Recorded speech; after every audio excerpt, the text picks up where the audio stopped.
All right, guys, what's going on? So I have some case studies that I write up just after a lot of the jobs that I do at work. If it's something interesting, or I try and write up a good amount of the jobs that I do. I don't always get a chance to write up as many as I would like to, but I have quite a few written up at this point, and I figured maybe I start sharing some of them.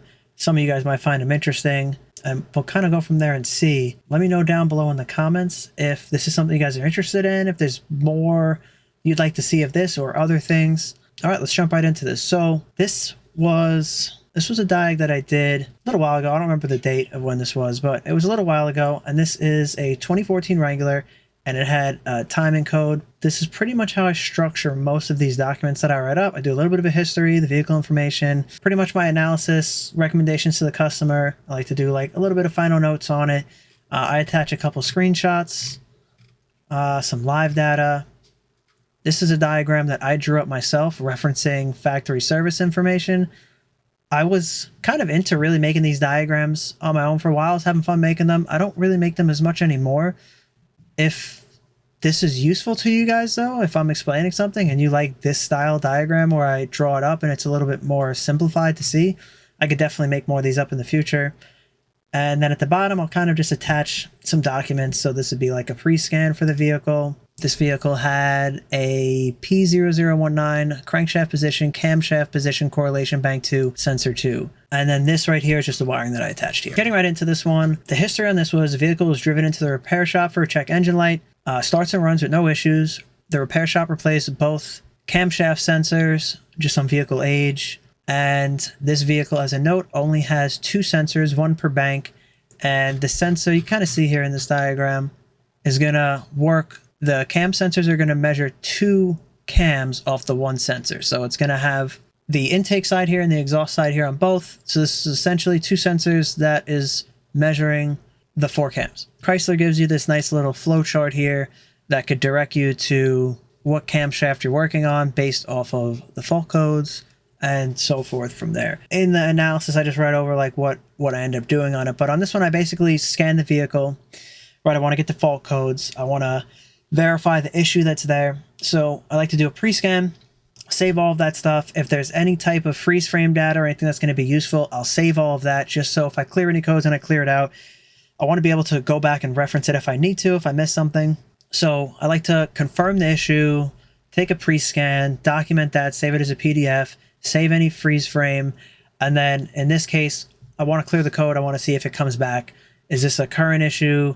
Is this, just a history code or something like that? It'll also say it on the scan. This was coming up as pending. It was indeed an active code in the sense of you'd clear this code and the code would come right back. I scanned the vehicle. I found this code. The code would clear temporarily but consistently return after each ignition cycle, which indicated that this is a current issue and it's something I'm going to look at.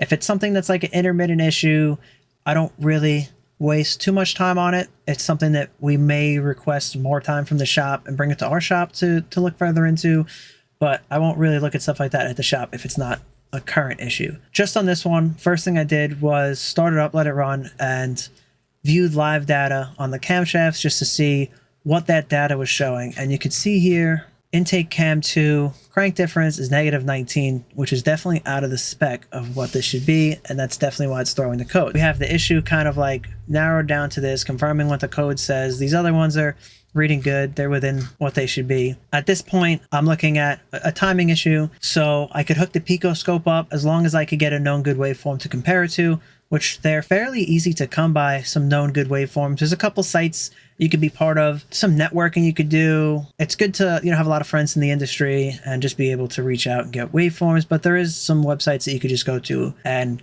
grab waveforms off of. So I was able to get a known good waveform, which is this here. This is basically, the 4 camshafts. This would be the crank on the bottom. We have a couple markers here. I'm looking at this number 3 in relation to the crank. So I hook my Pico up. Basically, this would be what I'm doing. So this would be my crank, right? So I'm going to hook up one lead right here. I'll usually go right to the PCM. Sometimes, depending on what the code is, if I'm just trying to see if it's a fault with like a cam sensor or something, these are pretty easy to get to in the car. So I'll just hook up maybe my mini U-scope scope into here, see if I get a signal or anything like that if I'm kind of looking at a sensor. But I'm looking at timing on this, so I do want to check everything at the PCM just to make sure I have a solid signal coming in for the sensors. So I'd be scoping the crank signal here at the PCM. This would be like connector C2, 86 would be the pin number. Service info will give you a little bit more. They'll give you like the color of C2 and the pin out and all that. The next sensor I'm looking at is this would be sensor camshaft position 2. So the camshaft I'm looking at is basically the intake cam right here on bank 2. This is the issue I'm having, the P0019. So I'm looking at this, which would be number 3. So we're looking at signal number 3. It's going to be pin 63 on the same C2 connector.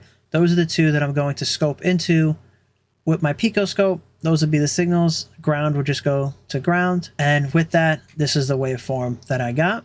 Settings could kind of be, you'll kind of just use whatever settings. If you've never used a picoscope, you'll kind of just have to do a bunch of stuff to get whatever settings kind of like fit on the screen and give you the look that you're wanting. I kind of like a look like this on mine, where it's pretty like visual what I could do. This is also 5x zoom on here, so I'll kind of capture a lot more, and then I'll kind of just square off a section that I want to zoom in on and zoom in to just kind of have it pretty visual and so I could see it. So basically what I'm looking at is right here, number 3, relating to the crank. From this like keyway here, we have 1, 2, 3, and it falls like dead on. Same thing here. We're looking at how this line is like completely dead on with 1, 2, 3 on the crank. So when I come up to mine, we have the crank, the notch here, right? And we have this tooth, which essentially is this, right? We're on the left side of this tooth down here. We're essentially like on this tooth right here. So we have 1, 2, 3. And this kind of falls like in between these two teeth on the crank, or like in between this tooth. Whereas it's like dead on, like the one side of it. It's not like in the middle. This is kind of like these are kind of close together compared to what I have. I have a little bit more like depth on mine, but I mean, you can very clearly see this is something that's not off by a ton, and that's why it kind of ran good. If it was off more, it wouldn't run good. That would be essentially what you're looking for. So that would be enough right there to tell the customer that they have to verify the timing and look for any issues in that area on the intake cam bank 2.